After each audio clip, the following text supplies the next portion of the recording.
আমি কি আছে না আছি, ও কে আছে না আছে সব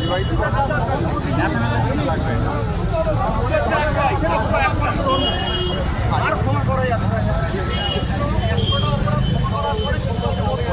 বারুইপুর মাদারাত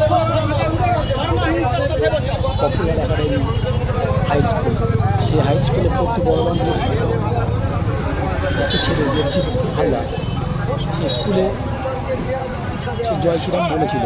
সেই জয় শ্রীরাম বলার জন্য তার সহপাঠী কিছু মুসলিম ছেলেদের দ্বারা সে আহত হয় এবং নির্যাতিত হয়। তারই প্রতিবাদে আজ সাধারণ মানুষ স্কুলের সামনে এসছে কী কারণে তাকে মারা হলো এবং এর পরিপ্রেক্ষিতে স্কুল কর্তৃপক্ষ কী ব্যবস্থা নিল তার প্রতিবাদে আজ সমস্ত সাধারণ মানুষ, হিন্দু সংগঠন সব এখানে উপস্থিত হয়েছে।